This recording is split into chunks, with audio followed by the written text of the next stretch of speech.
Middle East. So I was raised in Saudi Arabia. After I finished my dentistry, it was right when COVID started, so 2019, 2020. So I was working for almost 2 years in a clinic while I kind of started preparing for the boards and wanted to give my exam. But because of COVID, I couldn't travel. I put the studies on the back end. And then I eventually decided to do a master's, which I can get into later. I moved to the US in 2021, where I did my 2 years of master's in Texas. After which I graduated. I was working for a while in research. And then after that, I finally got in Colombia, and I'm going to be graduating in 2027. That's the brief of it. Of course, it's a long journey, but I'm sure it'll all come out as I answer questions. Yes, thank you so much, Sharmeen. And since there are more of you all who joined, I wanted to just also remind everyone that this is an interactive session. We do not have a deck or a presentation for a reason, so that no time, goes away in that. So please feel free to show your face, make your voice heard, and ask your questions. But while you all get comfortable, because I know it takes around 15 minutes for that to kick in. So while we wait for that, Sharmeen, you mentioned masters. So let's probably begin there. Okay. What masters and maybe why, and how did you link that to CAAPID when you applied?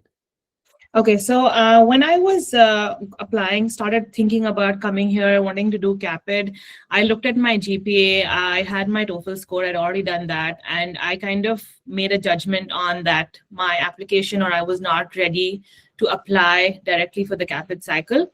One, of course, was my profile itself. That was my judgment. No one told me that. And the second one was that I'm not a citizen. I was not a green card holder. I was just in India. And I felt like, from my experience of talking to everyone, the chances of applying and getting into the cycle is better when you're in the US. So I felt the master's was the best path for me in terms of moving to the US, being here, and then attempting my exam, applying. And I wanted to just be here while I did that. And like I said, it was also because I think my profile I felt it was not the best. And I personally prefer being really transparent with numbers. I sometimes don't get that from everyone else. So I'm going to be honest. My GPA was a 3.3 and my TOEFL was a 106, which I feel a TOEFL I think it was still okay, but not, I've seen people getting like 112, 110. It was still not the best. So yes, I decided to do my master's, and I did my master's in health informatics. Why I did health informatics is because I explored master's in public health, which is what everyone was doing that time. Number one, again, I didn't want to do something just because it was the most common field. I looked into the subjects, and it was something that I just did not see myself studying even for 2 years. I always had an inclination towards tech. I always was leaning a little bit. I had this habit of sometimes doing more things on tech, exploring coding. So I was like, okay, let's explore informatics. It was an up and coming field. And I'm also a kind of person who has a backup plan and a backup plan and a backup plan for everything. So I was like, if it doesn't work out, this master's will at least give me a good job until the time I get into school, which is what actually happened.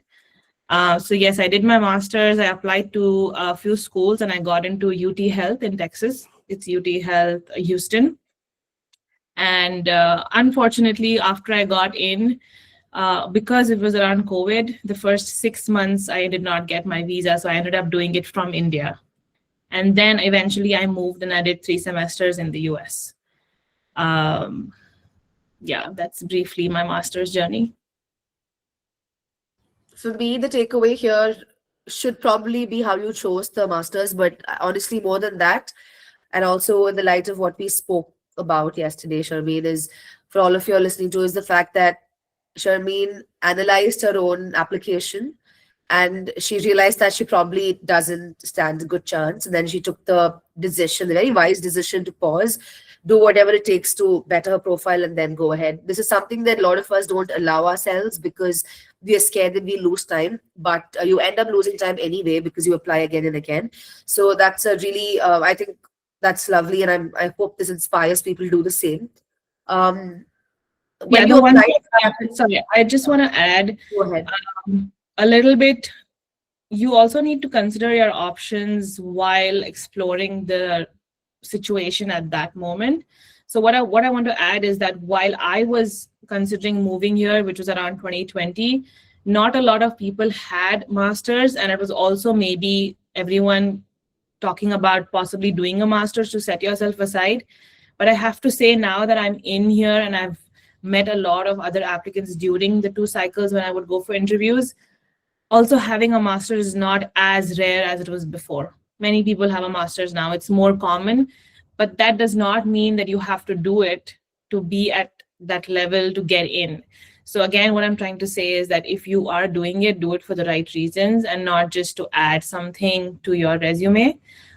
Maybe it is because you want to improve your GPA. Maybe someone like me where you're not here on an H4 or a green card or a citizen and you want to move all by yourself. It gives you 2 years to just, explore the process, give your exams and apply. So just pick the right reason. Absolutely. So Colombia, meaning after you started working, you had your visa sorted. Is that it? What is your visa status? No, so I moved here on an F1 visa. I did my master's for 2 years. And the master's health informatics was a STEM considered master's. So I had 3 years of OPT on it.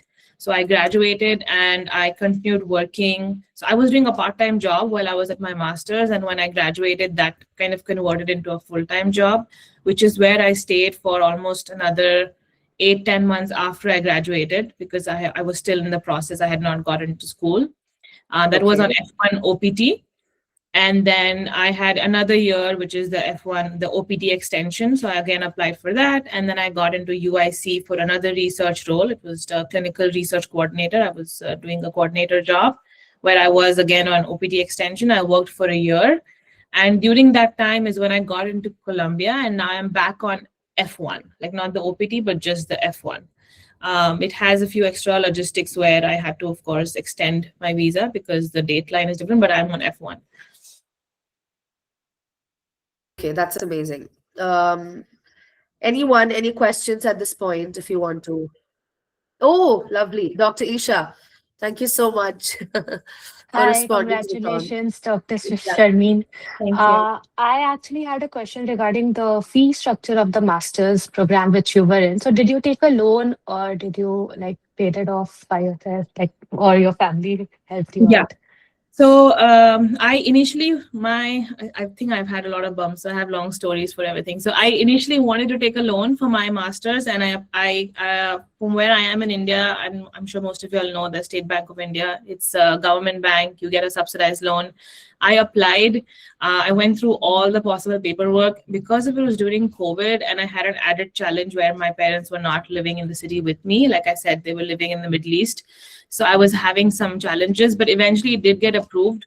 When I moved to the US, they did not dispatch the loan. So I was kind of stuck. And then I was privileged enough where my family was able to help me for the first semester. But what I did is that I got a part-time job. I was working for 20 hours, which is allowed on an F1 visa. I got it even before I reached the US. So the minute I got it, that was a job which turns your international tuition into a local tuition. So I got a big discount on my tuition. And then I was also getting paid a salary for the hours I was working. So I was using that money to pay off my next semester's tuition and my rent and everything. So I did not really have to take the loan that I really wanted initially. I never had to take it. And then, of course, the first semester where my family did help me, eventually I, collected that money and I repaid them. But it was also very affordable. I chose a program that was very affordable because I knew this was just a step in my future journey, and I did not want to go to a fancy Ivy League and spend $80,000 or $100,000. Again, I'm going to be transparent with numbers because it helps me. I think for my master's, I spent less than $20,000. But again, keep in mind the international tuition that you see on a lot of these websites will be much more. I ended up paying less only because I got a job, and the university I was at changes international tuition to local tuition if you are working for them, like if you are a TA or an RA.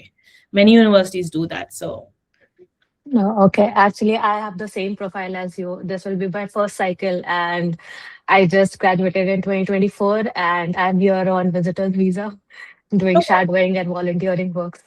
Yeah. that's great. So are you applying for a master's on F1? I'm not sure yet. Like my family members are telling me to apply for the cycle, and then we'll see after if you don't get in this cycle, then we'll see in the next cycle. Yeah, Yeah. best of luck. Let me know if I can help you in any way. Thank you so much. Thank you, Dr. Isha. Sharmeen, you spoke about the loan for masters, right? But what about once you got into Colombia? Was that a difficult process again for the to apply for the loan? Surprisingly, it turned out to be much easier than I estimated all my throughout the journey. So the loan and the finances part of it. And when I talk about finances, I'm going to be talking just about school and Colombia, not the CAPID process. But yeah, Yes. I had been listening throughout the process that, oh, you need a citizen to co-sign, you need a citizen to co-sign. Again, I was personally privileged enough that I had a few family here. I wouldn't say like it was not like my sister or anyone like right away, but of course I have cousins who are citizens here. It's always a big responsibility to ask anyone to sign up on such a big loan, so that was still something that was worrying me. When I got into Colombia, I applied for my loan with this company called SoFi, which is in the US now. And I think it was just my luck of all the hard work that SoFi then started accepting co-signers on H-1B. And I was lucky that my sister, my husband, everyone's on H-1B, and I was able to secure a loan through that. So I have a private loan through SoFi, and it was through H-1B co-signer, which only SoFi does right now. So people who are citizens and green cards can still get FAFSA loans, and people who are not, SoFi, and I'm sure there are other companies, but yeah, I was able to use this option. This is not a one-off thing, right? Like there are people No. doing This it. is not one of. This is something new, and they do it right now. Like they just accept as long as the person is here, they are H-1B, they can be a co-signer. Of course, credit That's score right. and all of that That's stuff. Yeah, it's a big blessing. I mean, it takes a big load off, no? Because you have your pool widens of the choice of co-signers for sure. Absolutely. That's amazing. I think a note for everyone here as well, just to maybe reach out to them and find out, or just so that you know you have an option. Great. So we do have, so moving to a few questions that came to us through the Google form as we wait for the others to unmute and speak. There were obviously questions about Colombia. Yeah. So whatever you can share about the school, but very particularly questions about what your cohort is like at Colombia is definitely a common question that came up. Okay. So I did not know. So before I applied to Colombia, I did know that Colombia was preferable for citizens and green cards. They mentioned it on their website. One of the, I think, only or few that mentioned directly that they are accepting students from all backgrounds, but they prefer people who are green cards and citizens. There are schools that accept only citizens, which I did not apply to at all. But Colombia, in my class of 15, I'm the only one on a visa. It's just me, one person. Everyone else is on a green card and is a citizen. The class above me as well, I know for a fact that among the 15 of them, there's one on a visa who's on F1, and everyone else is a citizen on a green card. Yeah. In the new class who just entered like a week ago, they are 25. The cohort in Colombia just increased from 15 to 25. I'm not sure about them. I've not spoken to any of them in terms of their visa status, but I know that Colombia is a school. If you're on a visa, Colombia is not your first hope. Correct. It can be your first choice because you can always want it, but it should not be your first hope. That's actually precisely why I asked you about your visa, because it's Colombia and I know they prefer this, but you're that one person, one exception in the lot. That's amazing. I was equally surprised, and again, I do feel this entire process is a lot of hard work, but there is a little bit of luck involved. So I don't know if it was luck, but yeah, I do feel now that I'm here, I do feel I was that one person who was lucky enough to be the Although I do think that because they have this factor that they do not accept people on a visa, a lot of people don't even apply. So maybe I was one of those few people on a visa who actually even applied. So That's right. But like you said, this was not your only hope. So which means you applied to other schools as well, right? This was something you did maybe because you were hoping for an in. yeah. So how many schools did you apply to overall? Yeah. So I did 2 cycles, and for the first one, so again, I speak a lot, so feel free to like stop me in between. But for Please do. for my first cycle, when I was working and studying, I ended up giving my INBD only around March, which is like late, right? The CAAPID cycle is already opened, and I was still wanted to apply for that cycle. I was like, I'm still gonna do it. So while I finished my exam, I also started prepping like my SOPs and my LORs, and then I applied in that cycle, but I applied in June, just before few before some schools closed. So that cycle I handpicked and I applied. So I applied, I remember, to UCSF, San Antonio, Colorado, because Colorado was opening later in the cycle, right? It opens like much later in September. So I was ready by then. I think I applied to 5 schools that time, 4 or 5 schools, because I was pretty late. I had just given my exam, and then I had interviewed at 2, if I remember correctly. And San Antonio that time had a bench exam, which was my first bench exam. And when I got the interview, I got the invite. I had 10 days for my exam, and that's when I even ordered the bench stuff to my house to start practicing, because I was not expecting it. I had just gotten it, like, given my exam, I had just applied. So, and as I expected, because I was so ill prepared, I did not get in. And then I applied for my second cycle. Now, because my second cycle was like my first, I took it as my first go all in kind of cycle. I was like, okay, you know what? I prepared for over a year. I redid my SOP, LOR. I spoke to other people when I went for interviews. So I applied to more than 25 schools, second cycle. I went all out. I don't know if that was the best thing to do or if it was practical to do, but I went all out. I was just like, if it's there and they're accepting people on a visa, I'm going to apply. There are a few I did not apply to. I think the ones that definitely, I remember places like Kansas, few of the ones I can't even remember, like the ones which are absolute citizen schools, I didn't apply. But I applied to many, many schools. I don't even have like a recollection of where. And I remember with Alabama, I applied, and then in 2 days, I got a rejection. Like, it was like an automated rejection, I think. It was like that. So I started getting rejections the minute I started applying. But what I did was I categorize them based on their deadline, and then again prioritize them based on where I want to really go. And then I worked on the supplemental application, and then I kept like hitting submit. And then after some time, when I had time, I was like, okay, I finished. I have some more time. The school is open. Let me apply. So that's how the count went up a little bit. I mean, I think that's a great plan. Practical or not is to each their own, like depends on everyone's story. But the more probable, right? I mean, probability increases for sure. And when you throw in these schools where preferences maybe do not really welcome you in, but you still, so when people come for shortlisting schools, we do tell them that if you're going all out, then please don't look at preferences, just apply. And I think you are going to be my like exhibit A example from now on. Not to say that you should apply, but that you could apply if you have the means to, right? I mean, who would have thought that in Colombia you would get a call for for a visa person? Amazing. All right. And you mentioned that your GPA was 3.3, right? Yes. Is that right?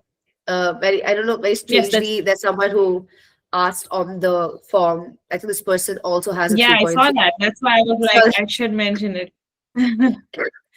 So yeah, I am whoever asked that, I have a 3.3. I am studying at Columbia. But again, like Flynn said, it is maybe a one-off, but I do understand that everyone's application and CAAPID process comes with certain restrictions, be it finances. Sometimes you're, you have that privilege where you can go all out. Sometimes you're financially dependent on someone else, so you're being a little more careful and calculative, and then maybe you're discussing it with like your husband, your parents, or whatever. Because I was working at the time, I was able to make that decision independently. And I kind of made that decision where I was like, okay, I mentally want to be satisfied that I gave it my all. And that's why I applied to all. But of course, when you have a certain restriction, you should plan better and take it from there, like priority wise. 100%. And you also had your master's GPA to top that off, right? My I mean, when master's you GPA was a apply, 4.2. Yeah, yeah. So there's I got improvement right there better. as well. Exactly. Yeah, and it's easier, like to be honest, it's easier to get a better GPA here with your masters. So for anyone trying to improve their GPA, it's definitely a good direction. Um, my program was a little bit more challenging just because I had a few coding programs, coding courses, and all of that. But still, again, it was not as tough to like get a full 4. You just have to be on top of. Even if you end up getting like a 3.8, it's still a big improvement from your. And although in my personal opinion, I don't think they're comparable because it's such different programs. But here they just see it as your GPA for some reason. So Yeah, that's right. Okay. So there have been questions about your like masters and things like that, which I think you've covered already here and there.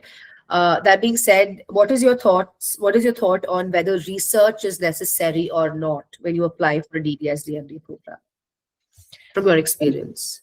is it necessary? Absolutely not. I wouldn't say anything in this process is necessary other than the requirements, right? Like what they list out. There's nothing which is necessary.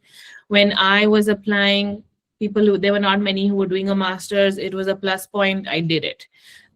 Maybe right now it's not as necessary, and like you should pick up something maybe to make yourself stand out and do something else. Now, when it comes to research, it wasn't I wouldn't say it was an absolute choice. It was just something I kind of directed myself into because I couldn't work as a dental assistant on my visa. I couldn't do it, right?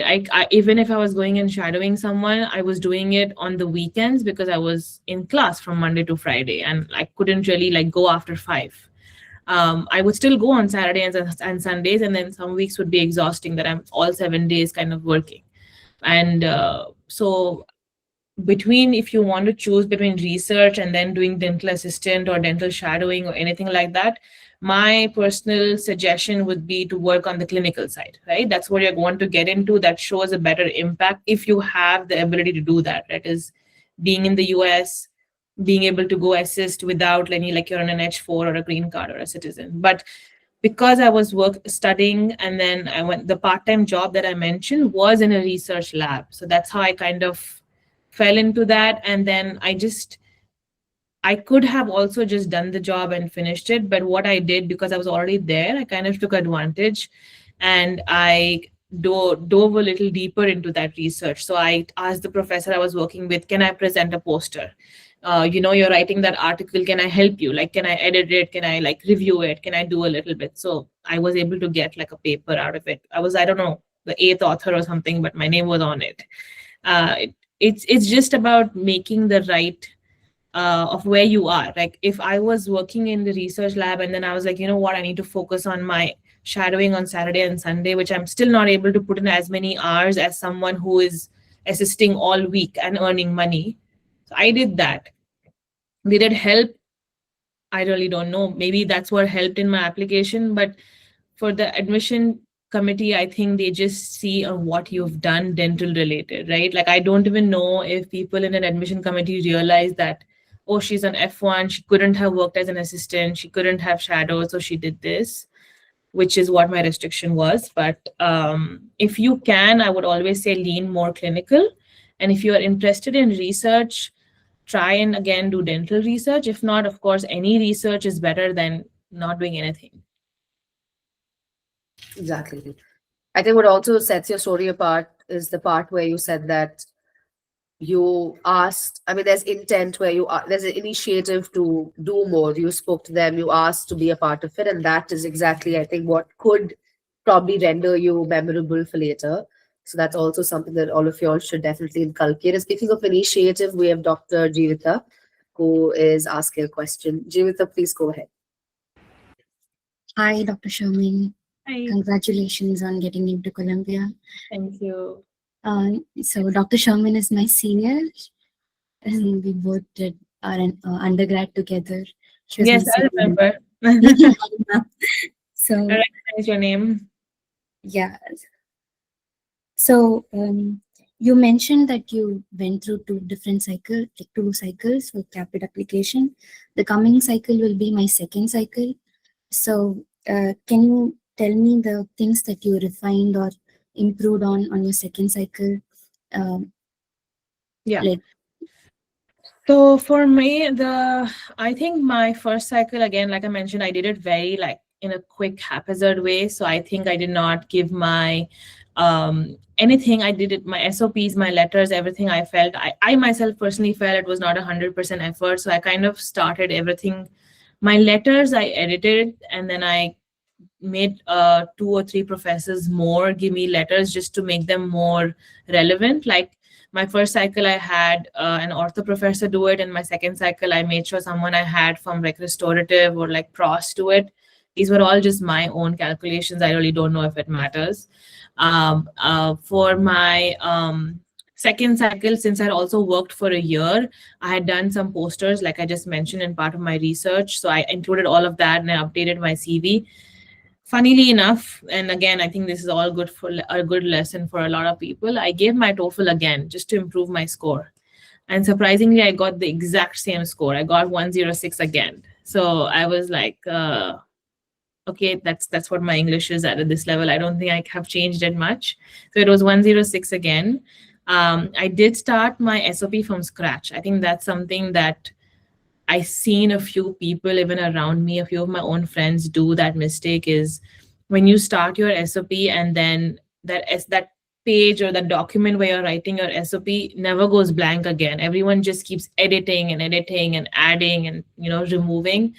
Sometimes if it's not working, you just need to like scrap it and start fresh, which I kind of felt like my first SOP felt like that. So I started fresh, and that helped me get a better like flow, and then I got it reviewed from a lot of people. I realized how important an SOP is, so that's what I did. What else? uh SOP, I improved my letters. I was doing research, so I included that in my CV. I was very like accurate with my deadlines and everything. I prepared very much in advance. So like the minute the cycle opened, I was ready to like go, go, go. Even with supplemental questions, like sometimes you don't really need to wait for them to like open the CAPID cycle. Like if you ask past applicants, they will give you the questions. And even if the question changes, you still have content that you've written and prepared and you're ready. That is again, for I know some people are more like, oh, I want to get it in like March first week, March second week. I still applied in April, but it's still better than like doing it and getting stressed in like June, July. Because if you're in the CAPID process, I'm pretty sure you're on all the possible groups and on Facebook and everywhere else, and you're opening it and you're reading it and you're getting a nervous breakdown every morning.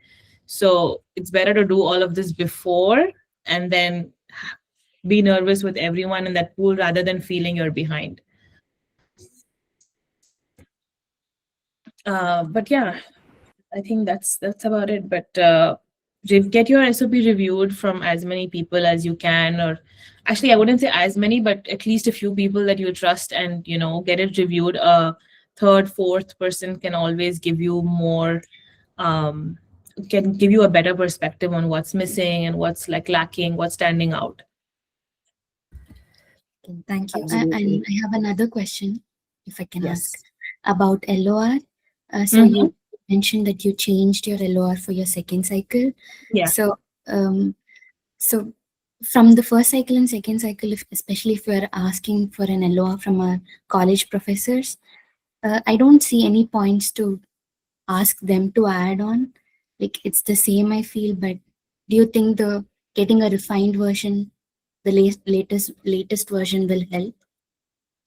Um, I'm not sure. I'm not sure if I think maybe everyone does this. I'm just gonna say it. At least in India, it's pretty common that our professors really don't write the entire LOR for you, right? Like you kind of do a bit of it. You work with them on it. So at least for me personally, like of course my professors have done a lot, and they've end of the day they've added what they wanted to. But I kind of like build like a general structure and add my achievements and kind of remind them what I've done in school and everything.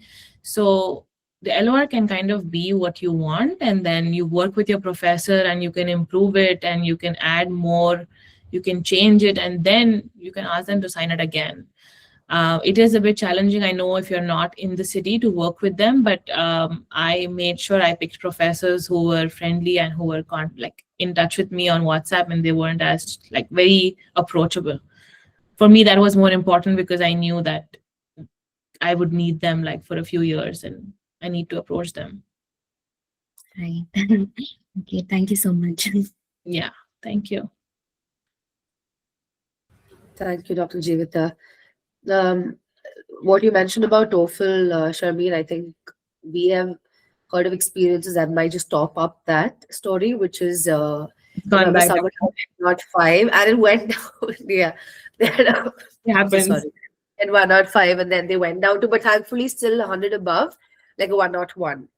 But the So, good thing yeah, about TOEFL is they take your best score. So even if you go down, Yeah. you still the highest one matters. So it's no harm in trying. If you have time and if you have money, just try and get a better score. Sounds good. So, yes. So, anyone else, any questions, or do we move on to the next question in the list? I So, think there's yeah, a question in the chat. In your opinion, is. doing clinical specialty residency in your home country better for your CAPID profile or doing non-clinical masters in the US? Oh, that's a good question.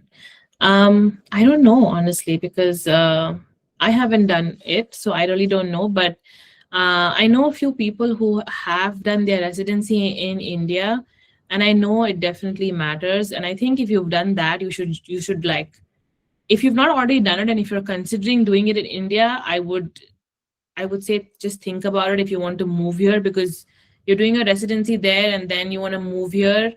You rather move here, do your DDS, and then do residency here again, rather than being like 32 or like older when you're trying to do residency here. Like if you've already finished your PG in India or wherever you're from, I would say then definitely maybe don't do another master's and work on that and build on that, because you are a specialist and there's no harm in trying directly, because of course it's more clinical training and you are a specialist. But I wouldn't say that I'm the best one to answer that question. Thank you, Doctor. We have seen people in the past who have applied with the specialty, of course, from the home country. But if you're prospectively planning on doing something, then like Sharmeen said, probably better to go to the US and do it, because you'll anyway be spending your money and time and all of that. And especially, and also people, even if you do a specialty in your home country and then you apply for PASS residency, there'll still be people who have done a DDS DMD who will have a better chance than you. So somewhere you'll still be lacking. But yeah, again, no perfect equation here, but just a few observations. Dr. Revati, you can unmute and ask your question. Yeah, hi, Dr. Sharmeen. Hi. So my question is, how many pages should the resume be? Like, how did you construct your resume? Is there any, like, anything that you followed, like, to make it more organized, or like how it should be? I remember changing my CV resume format a few times. So number one, I think if you're among people who work in tech or who are not in like this process, they will always tell you your resume is supposed to be one page. That's how every other industry works. A resume technically means one page and a CV means, your detailed CV. For this particular case, it technically means a CV, right? So you need to mention everything as much as possible. Should it be 10 pages? No, right? You need to also make it readable to the reader, not make them bored, not make them exhausted. But I think mine was, if I'm not wrong, I think mine was like 3 pages, 2.5 pages. I did, as and when I started getting things which I felt were more important, I kind of removed the silly things I added initially, because my resume used to be empty once upon a time. So you need to start eliminating things which are not as important. Like, I'll give you an example. When I was in BDS, I would go during our public health rotation, we would go for some camps, like these polio camps or things like that. I used to add that under like my volunteer time. because I was like, I want to show them that I volunteer. Technically, it was through school in India, but I did it. After I moved here, I volunteered a lot more. Like I used to volunteer at a food bank. I had volunteered with like Red Cross. So I started eliminating those things because it was also expanding my CV in a way. So it's more of like you need to judge your CV on what is relevant and what is not important. In terms of the length, like I said, I wouldn't say more than, I don't know, maybe Flynn is better to answer this, more than 2-3 pages. Mine was 2.5. Format, again, this is my personal suggestion, to keep it old school, plain, black and white, aligned, neat. Make sure everything is like perfectly aligned with your time and your cities and your dates on the right, your experiences on the left. Use bullets, use bold. Personally, like keep it like that is important. Like make sure the person looking at it is not like overstimulated by like 6 different fonts, and there are like images and things on the side are not aligning, and they have to see whether this is like, oh, is this 2020 or is this 2018? I can't figure out. They're not going to waste another second on your resume. They're just going to be like, that's it. Okay. Thank you so much. Sure. I think you covered it, Sharmeen. Dr. Revati, it's subjective, but like she said, always good to keep it as brief as you can, and brief meaning maximum maybe 4 pages, but that is again if you have a lot which you cannot segregate easily. I have seen people in the past get in, even in schools like CU, Colorado, which asks for a 4-page CV. I remember people getting in with like 7-page CVs, but then that again is an exception. So you don't want to really test your chances by doing that. So always go brief and always keep it, like she said, very much aligned, consistent. All the names should look the same. All the subheadings should look the same. You don't want to irritate or like annoy the person reading it 100%. You want to increase your chances, not dumb it down. Moving on, Dr. Asuri asks, is it okay if we apply for CAAPID cycle in the first week of April? Okay, so that's definitely okay. It's more than okay. April is still like very much okay. But what I want to say about that question and like the next one that I'm reading is that, when you ask someone, is this okay or is that okay? It's really like, firstly, like there is no hard and fast rule book. It really doesn't mean, be it me, and I'm just saying this with all my kind heart, be it me or someone else who gets in, just because we get in, that doesn't mean we suddenly know what works and what doesn't. To be honest, maybe I'm as clueless as I was until a year ago when I got in. Like one admission letter really doesn't tell me about, oh, you know what, like now because I'm studying with everyone who got in, this one applied in April, so she got in, but this one applied in June last week, so she didn't get in. There is no analysis. There is no one can say, and if someone is actually telling you that, I think you should not believe it. Because it's end of the day, as long as the cycle is open, you should like follow what's on the website, follow what they tell you. As long as the cycle is open, apply. If the university says they are rolling, apply as soon as possible. Do you want to apply April first week with a bad SOP, or do you want to apply in April end with a better SOP? It's your choice. What do you think is better, being faster or being better? So I know everyone asks these questions. I think even I must have asked these questions, but I think don't take anyone's word for it when they say things like apply in March, apply with like a 4-page CV. You have to do research and like you have to go for a conference, and 6 months of assisting is not enough. You need at least 1.5 years. Like no one knows. That's the reality of it. Everyone's just guessing. Everyone's just suggesting. I have people in my class who are fresh graduates who have, I think, worked as a dental assistant for less than a year. No research experience, nothing whatsoever. Young, new graduates have gotten in. I have an endodontist in my class. I have someone who is an oral surgeon who's in my class. I have someone who's done only research. I have a mom of 2 who hasn't worked for a few years. And I'm sure you'll see this diversity in most programs. So and it's been so many years, there's no one really is going to put out a book and say that you are in a higher process, like category, and you are in a low category. You have to make that judgment for yourself.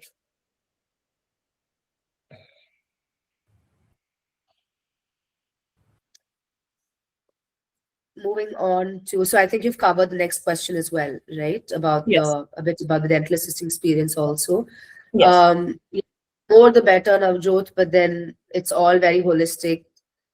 Whatever you can, get it for that time. Make decisions based on like the two options you have. Choose what would suit your profile better, what suits your interest better, and go for it. Did you have shadowing experience? I'm sorry, I don't know if you mentioned this, Sharmeen, in the I US. I shadowed, but I like it was hardly anything. I was, like I said, I was during my masters, because Mm. I was 5 days a week. I was in school. Saturdays and Sundays I would go, and Oh, not every clinic is open Saturday, Sunday. So the yeah. clinic I found was actually, she was an NYU advanced standing graduate from like 10 years ago. So she was like, yeah, of course, like, please come. But she was not open on Sunday. So I would go Saturdays, and that's it. So the Got it. days on weekdays, if I finished my class early, sometimes I would go like after 3, after 4. But even if you compile all of that, it's hardly much. Like if you're doing Hardly once anything. a week, compared to, I know there are a lot of people who shadow like every day or like do much Mm. more. So anything clinical, I would always encourage. I think for me, again, this is like I always tell, this is my personal. Please don't take it as any hard and fast thing. My personal preference is always, although it did not happen to me, but clinical, and then I would say volunteering and research, which are two different things, but also at a similar level. Like here, they appreciate you volunteering and giving your time, and if you're like presenting posters and publishing, it can happen parallelly as well. But clinically, I think I've always seen people who are clinically more strong. My observation is that they have like a better, they are approached better in terms of their profile, relentless assisting, shadowing, whatever you call it. Yeah, whatever you can do. So did you end up getting a letter as well from who? Which was your US letter from the I did. shadowing? I got it from the person I was shadowing, and I got it from my professor, the research professor who I was working with. So I got it from both of them. Yeah, and Lovely. I think I know I used to submit one as the under the CAPID research LORs. I did one for the dean because it's mandatory for some universities. My second one was my professor from India, because again they say some universities need a professor from India, and the third one was the person that I was shadowing. And then some places they would allow you to submit an extra one, so I would do the research one. It's a good letter to have as an additional one. Yeah, If you're I ever actually submitting had additional another one. letters, have I good had one. like one more from school, and like I had two professors in India do it, so I would sometimes even do that wherever they allowed me. I was like, take it, read it. Nice. All right. Dr. Bhavya asks, could you tell us about CE courses online and hands-on you did? Did you, if you have done any? I actually didn't. I don't think I've done a lot of C courses. I think the only thing that I did, I don't know if that's weird actually. The only thing that I remember I did was the bench course. I did the Duggins bench course, which I did in like during my second cycle. Like after I submitted all my applications, I was like, actually no, I think I did it before that. But yeah, I did the Duggins course. Was it? I know everyone, someone's going to ask me about that, so I want to let you know that it was a good course. Uh, does everyone need to do it? I would say it depends on where your hand skills are. So again, with bench courses, I remember when I was in the pool, everyone used to take it as an absolute requirement that, oh, you have to do a bench course. It adds to your resume, it adds to your CV. Not necessarily. Like if your handwork is good, then you really don't have to do it. And if not, then I would say take the course, but the course only is good or bad if you learn that, come back home and practice. If you're there for like 5 days and then you come back and you're just back to regular life, it's a waste of 5 days, it's a waste of $5,000 to $7,000. So if you're not going to come back and practice, don't go. And if you are going to go, my suggestion always is make sure you get the setup for your house or wherever you're practicing beforehand. Actually like use your handpiece and the typhodonts a little bit, so that when you go there, you're not like, okay, I'm picking up a typhodont and a handpiece after 3 years and I don't know how to hold it. So you don't want to waste, you want to make full use of your 5 days. So then when you come back, your setup is ready and you get back to practicing. That's perfect. Yeah. A lot of people who go to Duggins and Stevenson say that they come back, and if they don't practice, then it's complete waste of their time and money. Yeah. That's great advice. Um, so I think we've covered most of the questions that came to us, Sharmeen, at least in periphery, like if you've covered it here and there. But one thing that I think I came across is about how do foreign trained dentists who are enrolled in DDS programs manage their living expenses? I know it's a very subjective question, but if there's anything that you, from your own experience or what you've heard from your friends or your cohort, there's Yeah. any 2 cents you can pass on here. Yeah, so again, like you said, it's very, very relevant for me personally. I am married. I got married actually a year ago, just before I started my program, 10 days before I started my program. So my husband is supporting me. We have a house, it's student housing, the just living expenses, rent, whatever. I'm married, so I have family to support that. But I do know a few people in my program who are not married. I know one of them is taking it part of her loan, which is you take tuition plus you take extra money. The loan goes to the school directly, and the school just takes whatever tuition they want, and then they give you the remaining money in your account, and then you use that for the rest of the year, and you spend it however you like. I do know someone else who also doesn't have a lot of family here, but since the interest rates are too high, she has taken loan just for tuition, and then her family supports her for the living expenses. So the program and most programs are extremely, extremely challenging and busy and time consuming. So there's no really a big way of earning yourself and supporting yourself, unfortunately. If you end up doing something on the side, if let's say if you're a citizen or you're like allowed to work, or even like if you're an F1 and you're doing something on the side, I doubt it would be sufficient enough to support yourself because you don't have that many hours to give. Great. I hope that helps to the person who asked the question. Dr. Isha, is it necessary to use dental loops for bench test exam? Yeah, just before I get to that, I see someone else has their camera on. Is that for a question, or is she just, I just want to confirm. She has a camera on Dr. for. Sira, thank you, Sharmeen, for asking. Do you have a question, or like is your camera just on? I'm happy to see you, but You okay, can I'm gonna unmute it. sorry to put you on the spot, but I'll give you a minute. Are dental loops important for a bench exam? No, absolutely not. They don't need it. They don't require it. They don't really care. I think all they look at is, I feel like from my experience of giving all the bench exams, I don't even think they're really looking at your ergonomics. They just judge your preps. It's what you finish, it's what you submit. They're not really like walking around and seeing, are you like sitting straight? Are you at like a 9 o'clock, 12 o'clock? I've seen them just give your stuff and standing, and then they want your preps done. So from a bench exam perspective, it's just your prep. If your prep is good, it's a pass. Have you given a bench exam in any other school that you interviewed at, apart from? Yeah, so I should have mentioned. So I got invited to Colorado. I got invited to Michigan. I got invited to Western. All three had a bench exam. What else did I give? San Antonio, I mentioned in my first cycle. I gave a bench there. Where else? UCSF, I did not get invited. UOP, I did not get invited. So yeah, Western, I gave a bench. I got accepted. Colorado and Michigan, I gave a bench and I got rejected. And then Columbia did not have a bench. Yeah, I think that's about it. These are the bench schools that I remember. So you have interviewed at around like 5 to 6 schools at least, right? Yeah. Overall. 100%. Similarities, I think we come across that quite often because it is a lot of them want to know how you speak and how conversational it is, about your personal story, all of that. But did you spot any differences in how any of these schools interviewed you? Like your experience, was that different, strikingly different anywhere? I wouldn't say they were strikingly different because it really felt like that everyone's intention was pretty much like they just want to kind of know why you're doing what you're doing. If you're like what you are in person that you are on paper, because they have a certain perspective in their head after they've read your entire application. And when they meet you, if it's completely different, it just comes across wrong. I wouldn't say it's a red flag, but it just feels weird to the opposite person. Like, okay, I read something else and this person is giving me off a different vibe. So I think that's what they're trying to spot.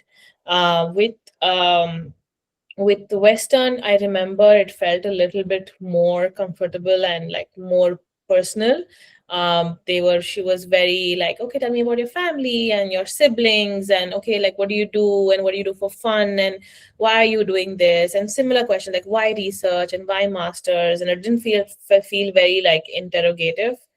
But I think schools like Michigan and Colorado are still a little bit more. I felt like it had a more formal approach. Although I think Colorado is also one of the best schools I've interviewed at in terms of their organization and how everything was well done, and in terms of their communication. And I still remember it because it was that good.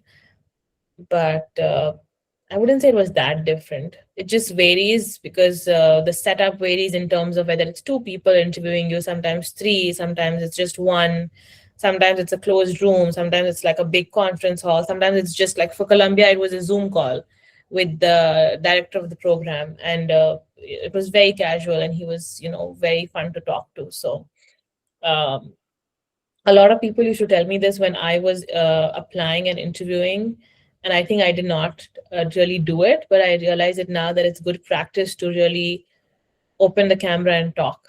You need to be able to speak, you need to be able to talk, and even if it's not the camera, like put yourself out there, get comfortable with, if it's English is not your first language, just try and practice your vocabulary. End of the day, we have to speak here in English, so do those kind of things. I know all of this takes a backseat when you're doing a million other important things like volunteering and research and bench and TOEFL, but just as a thing on the side. I hope you all picked up on that really small but big hint that Sharmeen dropped right now. And I agree. I agree with that.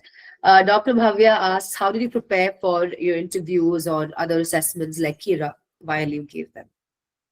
So for Kira, I think I was like hunting down everyone from the previous batch on LinkedIn, and almost I was like really stalking people, and I found everyone I could, and I would like message everyone. Maybe it's not the kindest thing to do, but I would message them where I would find them and be like, hello. Of course I wouldn't be impolite. I would introduce myself and I would say, if you have a few minutes, I have my Kira. Do you have a few suggestions? Do you have some like topics to talk about? After talking to a few people and doing a little research, I realized that it also became a little repetitive. It's almost like a little similar. Like um, I'm pretty sure what I did, maybe in the coming years, it might be similar. Like it's always very tell us about, like the actual interviews are very standard. We all know it. Tell us about yourself, strengths, weaknesses. Why did you do this? Blah blah blah. With Kira, it was a little bit more situational questions, which again, it's been a while, so I'm sure there's enough content out there in terms of, I think for NYU and I think Columbia also had it. So this was more ethical based, where they're like, okay, this thing happened. What would you do if you were person X? And if you are the person, what would you say if you saw your friend cheating? To be honest, sometimes it sounds like, of course, like you have to choose the path that is ethically right. Like you will go complain and you will call them out and you will like, do the right thing. Those are the kind of questions some Kira can be. And some of them are just about like, okay, record yourself talking about yourself for like few seconds. And for those kind of questions, it really helps to practice beforehand, because you don't want to spend 30 seconds being like, so that you lose 10 seconds there. So you want to make full advantage of the 30 seconds and put your content out there. Absolutely. I think the best kind of prep, Dr. Bhavya, would just be to know yourself better before you go. I know it sounds very silly, but you might be surprised at how much you haven't thought about your strengths, your weaknesses, or situations that you've faced. So sort of creating that on paper and just remembering at least the instances, so that, like she said, you don't have to stutter there thinking about yourself. That would be like your first prep, for sure. And then maybe trying to speak in front of the mirror or a trusted friend, a partner, whatever works for you. So that's good. And you mentioned Michigan, so I think the obvious follow-up question is: had you given ADAT, or did you belong to the category that did not? Did you Did I No, Am I I did not. back? Okay, No. you did not give Sorry, ADAT. I think Wi-Fi is a bit expensive. I don't know if it's mine. I think it's mine. I'm sorry about that. Okay, yeah. So I did not give ADAT, but just I know no one asked this, but just to let everyone know, because I applied to Western, I did get my WES evaluation done because Western University needs the WES evaluation. But no, I did not give ADAT. But I did get called for the interview and I gave the bench at Michigan. Amazing. There's also another like very commonly asked question about ADAT in Michigan. I think this recoils back to what we spoke about Columbia and the visa. Michigan does prefer ADAT, but a lot of people that we know we've come across still get calls. And even if you do not score too well on ADAT, of course the goal is to score well. But even if you don't, they do still call you. So it's all very holistic. So maybe you keep that as your primary reason to not apply there. I think we have crossed all the questions. Anyone else? We are on time, or we have one more question from Dr. Bhavya. We can probably take that. What are the general thoughts on the letters of recommendations from US trained dentists? Would a dentist who completed their dental education in the United States and is currently practicing in Canada be considered an acceptable recommender? Yes, for sure. I think they are, I think most universities, if they are particular, they are only about things like, oh, it needs to be from a dean and it needs to be from a professor from India. But I think for your one local letter, it can be anyone. Until I started shadowing, my US letter was actually from my professor who's done research. He's not even like a practicing dentist. So because I went and shadowed someone, I had that other letter. So I think it's, as long as it's someone here who can speak about you. And Canada, really, it's almost the same thing. Like if they've seen you work, if they've seen you like practice, you've been there as a dental assistant, or maybe they know of you, it definitely is a good letter and you should get it. Did I answer it? Would a dentist who completed their US currently practicing in Canada? Yes, yeah, definitely acceptable. Yeah. Yes, I think you did. Yeah. That is definitely the best kind of letter. And then, I mean, but if you don't have that, then anything that's your next choice, like how Sharmeen got the research professor's letter. Since you mentioned that you did reach out to people on LinkedIn and, ask your questions, I'm assuming you would also be okay if any of them reach out to you. Absolutely. Yeah. Yes, I can email? Drop your email. Wonderful. Okay. And if you're lazy to email me, I'm happy to even do it on Instagram. I don't mind. That's amazing. So you can drop your Instagram ID. I think you'll also find that on our page, maybe. I'm very, very happy to answer questions. Get on a call if you need to. Just send me a message, and I'm not the best at responding, but I will try my best, and I will definitely try and help you or put you in connect you with people who may be a similar profile, so that helps you relate to them better. Guys, please take her up on this. She's very, very sweetly and kindly offered, and you please take up the information from here as well. Her Sharmeen's email ID and her Instagram handle. Dr. Navjot, I think, yes, exactly. Yeah, I think she's responded. Dr. Sharmeen is Exhibit A for that. She was a non-citizen. She is a non-citizen, right? Okay. Yes. Okay, lovely. I think we are on time and covered almost everything about your journey, Sharmeen. Thank you so much. Of course, happy to. We are super grateful to have you here, and very well articulated, I must say. Your interviews must have been a breeze for the people on the other side to listen to. This probably is what you ought to aspire to, speaking like this. And I'm not talking about the vocabulary or anything, but just articulating what you have in mind. It goes a long way. So it was a pleasure listening to you, Dr. Sharmeen, and thank you so much. Thank you so much. We are beyond grateful. Thank you to Hannah and you for inviting me to do this. And thank you for your time, and happy to help anytime, answer any questions. Yes. Hannah's left the call because she had to be somewhere, but I'm also really glad that she connected us. Okay. And everyone join back in.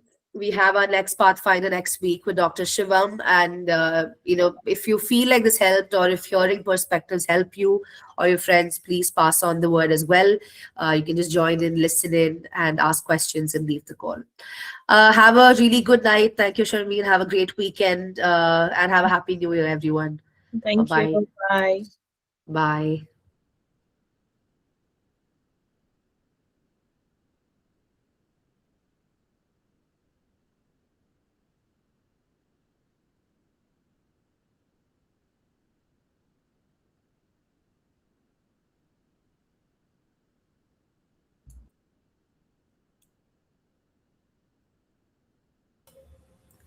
Should we stop recording?